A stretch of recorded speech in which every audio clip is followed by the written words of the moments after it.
नमस्कार दोस्तों, नमः शिवाय। जीवन ज्योति चैनल में आप सभी का हार्दिक स्वागत करती हूँ। दोस्तों, आज की वीडियो में बात करूंगी जीवित पुत्रिका व्रत के विषय में, जिसे कि जितिया भी कहते हैं।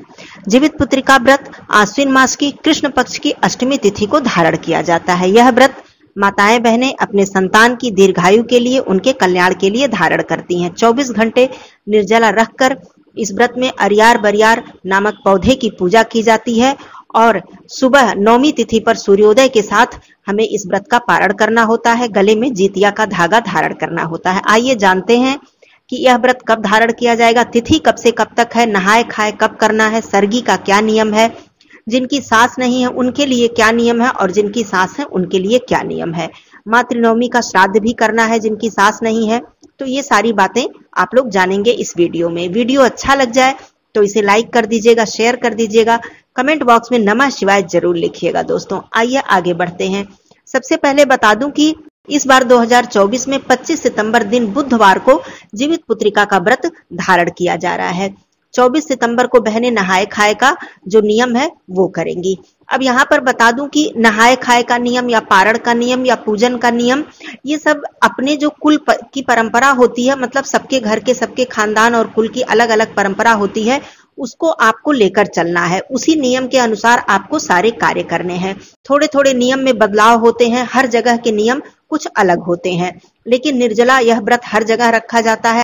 हरियार बरियार की पूजा हर जगह की जाती है। जितिया का धागा धारण किया जाता है। कुछ नियम तो हर जगह किए जाते हैं, लेकिन सरगी वगैरह का नियम, नहाए खाए का नियम कुछ अलग अलग होता है। अब आइए बताती हूँ कि जिनकी सास नहीं है उनके लिए क्या नियम है। हमारे यहाँ जो नियम है उसे मैं बताती हूँ। तो देखिए, जिनकी सास नहीं है वो नहाए खाए वाले दिन अर्थात एक दिन पहले नियम सभी करती हैं, लेकिन हमारे यहाँ बालों को नहीं धुलती हैं, क्योंकि जिनकी सास नहीं है उनके लिए केवल अष्टमी तिथि पर अर्थात जितिया व्रत के दिन ही बाल धुलने और सिंदूर लगाने की छूट होती है। उससे पहले वो बालों को नहीं धुल सकती हैं, क्योंकि उन्हें अपने सास का श्राद्ध करना है।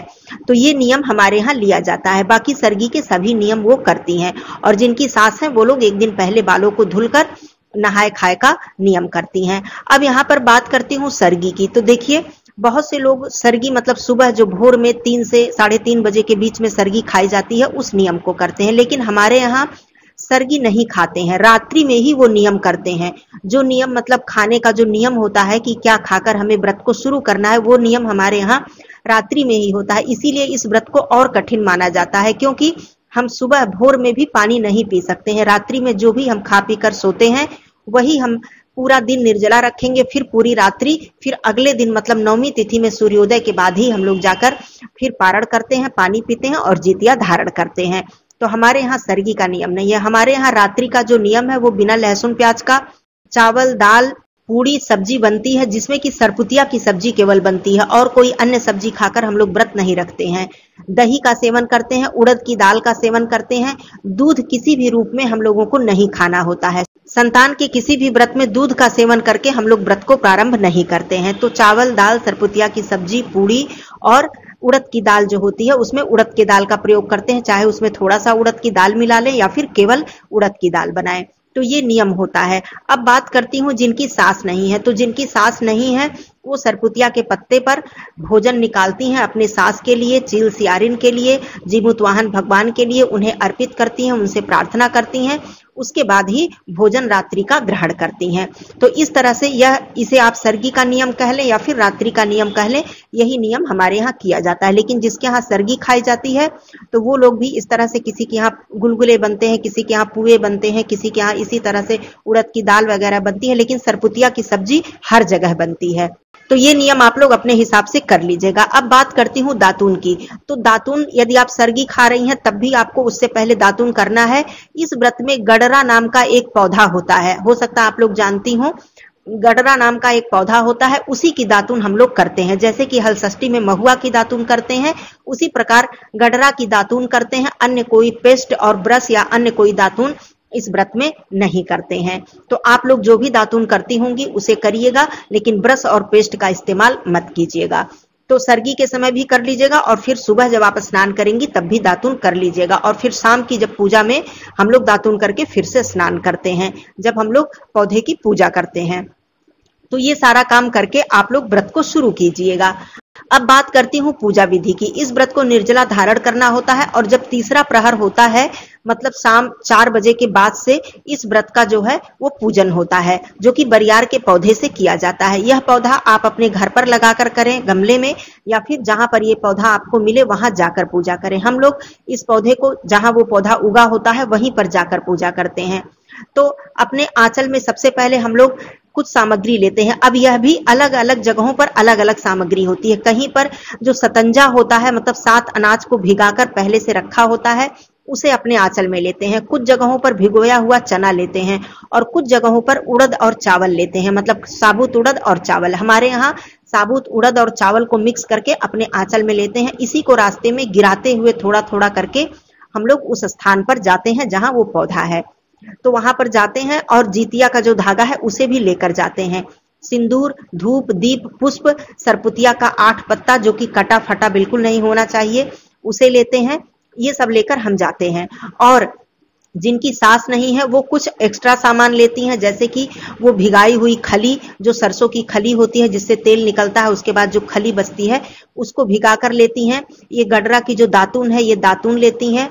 ये सास के लिए रखा जाता है, चील सियारिन के लिए सरपुतिया के पत्ते पर रखा जाता है पूजन के समय, तो इसे लेती हैं। और जिनकी सास है वो खली और दातून नहीं लेती हैं। तो सबसे पहले हम लोग वहां पहुंचते हैं, जो बरियार का पौधा है प्रणाम करते हैं, भगवान जीमूतवाहन को प्रणाम करते हैं। उसके बाद पौधे को स्नान कराते हैं। पौधे को स्नान करा के सिंदूर से तिलक करते हैं, चंदन से तिलक करते हैं, दीपक प्रज्वलित करके रखते हैं, धूप प्रज्वलित करके रखते हैं, पुष्प अर्पित करते हैं। उसके बाद सरपुतिया के जो 8 पत्ते हैं उसे पहले से ही धुलकर हम लोग रखते हैं। वहां पर 8 पत्तों को लगा देते हैं, जैसे हलषष्ठी में महुआ के पत्ते रखते हैं वैसे ही लगाकर। अब जिनकी सास नहीं है उस पर खली और दातून रखेंगी, पुष्प सारे पत्तों पर पुष्प चढ़ाएंगी, सिंदूर से टीका करेंगी और जो आपके आंचल में जो सामग्री है मतलब सतंजा है या चना है उसे भी उस पत्तों पर रखती हैं। और जिनकी सास है वो केवल सरपुतिया के पत्ते को रखेंगी, उसे सिंदूर से टीका करेंगी, उस पर पुष्प चढ़ाएंगी और जो सामग्री आंचल में है उसे रखकर धूप दीप दिखाकर उस पत्ते की पूजा करती हैं। इस व्रत में सरपुतिया की सब्जी और सरपुतिया के पत्ते का विशेष महत्व होता है। पत्ते का पूजन करने के बाद अब जो आप जीतिया लेकर गई हैं उस जीतिया को आप बरियार के पौधे पर अर्पित करेंगी और अपने आंचल से उसे ढककर भगवान जीमूतवाहन से प्रार्थना करेंगी, चील सियारिन से प्रार्थना करेंगी कि हे प्रभु मेरे बच्चे को लंबी आयु दीजिए, आपके पुत्र हो या पुत्री हो उनके लिए आप कामना कीजिए, प्रार्थना कीजिए उनकी दीर्घायु के लिए। यहाँ पर मैं बता दूं कि पहली बार जिन बहनों को व्रत शुरू करना है वो बिल्कुल इस साल से शुरू कर सकती हैं, कोई दिक्कत नहीं है। आपकी पहली संतान पुत्र हो या पुत्री हो, अब आज के समय में ये भेदभाव नहीं रह गया है। बहुत पुराने समय में ये सारा भेदभाव होता था कि केवल यह व्रत पुत्र के लिए रखा जाता था। जिनकी पुत्री होती थी उन्हें यह व्रत पहले के जो बुजुर्ग थे वो नहीं रखने देते थे, लेकिन अब ये समय नहीं है। आपकी जो भी संतान हो आप उनके लिए व्रत रखें, मेरा यही मत है। तो आप इस तरह से व्रत रखें। उसके बाद जीतिया का जो धागा है उसे ढक कर आप प्रार्थना करें। थोड़ी देर बाद उस धागे को अपने आंचल में ले लें। उस धागे को अपने आंचल में बांध कर ही, मतलब जीतिया को अपने आंचल में बांध कर ही लाया जाता है। इस तरह से लाकर उसे रख दिया जाता है, पूजा स्थल पर रख दें या कहीं आप सुरक्षित रख दें। अगले दिन पारण के समय उस धागे को आपको धारण करना होता है। तो इस तरह से आप अरियार बरियार की पूजा कर लें। उसके बाद जो जीतिया की व्रत कथा होती है, चाहे तो आप पौधे के पास बैठकर उसका श्रवण करें या पाठ करें, या फिर घर आकर 1 लोटा जल और 1 दीपक जलाकर आप जीतिया व्रत कथा का श्रवण कर लें या पाठ कर लें। तो इस तरह से आपका ये जो पूजन है वो संपूर्ण होता है। अब आपको जल ग्रहण करना नहीं है, पूरी रात्रि भी ऐसे ही इस व्रत को धारण करना होता है। जिनकी शारीरिक स्थिति नहीं ठीक है, बीमार है या कोई ऐसी स्थिति है तो उनके लिए अलग बात है, उनके लिए सब कुछ माफ होता है। वैसे इस व्रत में शाम को पानी पीने का कोई नियम नहीं होता है। अब अगले दिन इस व्रत को कहा जाता है कि जितना ही देर होता है उतना ही इस व्रत को मतलब अधिक इसका फल मिलता है। इस तरह से ये मान्यता है इस व्रत की। तो यह व्रत सूर्योदय के साथ हम लोग इस व्रत में इसका पारण करते हैं। तो सबसे पहले हम लोग दही में जीतिया का जो धागा है उसकी गांठों को थोड़ा सा दही में डुबोकर दही लगाकर गले में धारण करते हैं और चीनी और गुड़ को मिलाकर प्रसाद बनाया जाता है। उस प्रसाद को खाकर और गले में जीतिया का धागा धारण करके हम लोग पानी पीते हैं।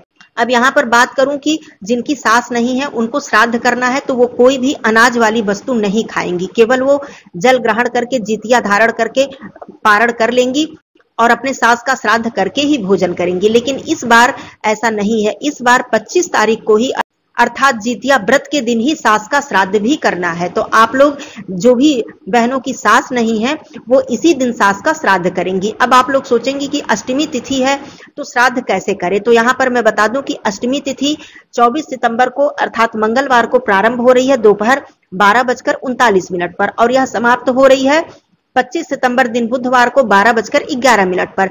मतलब 25 सितंबर को जीवित पुत्रिका व्रत के दिन दोपहर से ही नौमी तिथि लग जा रही है। और श्राद्ध के जितने भी कार्य होते हैं, श्राद्ध का जितनी भी तिथि जो होती है, श्राद्ध कब लिया जाता है, जब वो तिथि हमें दोपहर में प्राप्त होती है, दोपहर के बाद से। तो दोपहर के बाद से नौमी लग रही है तो नौमी का श्राद्ध इसीलिए इसी दिन किया जा रहा है अर्थात जितिया व्रत के दिन किया जा रहा है। तो इस बात का भी आप लोगों को ध्यान रखना है। वैसे हमेशा अगले दिन सास का श्राद्ध पड़ता था, मतलब मातृनवमी का श्राद्ध पड़ता था, लेकिन आपको अब इस बार जितिया व्रत के दिन ही सास का श्राद्ध करना है जिन बहनों की सास नहीं है। तो ये सारी चीजें आप समझ लीजिए। सास के श्राद्ध कैसे करने हैं, श्राद्ध का भोजन कैसे बनाना है, नियम क्या है, उसकी वीडियो भी आएगी, आप लोग जरूर देखिएगा। इसके विषय में और कोई प्रश्न हो तो पूछिएगा। फिर मिलती हूँ अगले वीडियो में, तब तक के लिए धन्यवाद। नमः शिवाय, हर हर महादेव।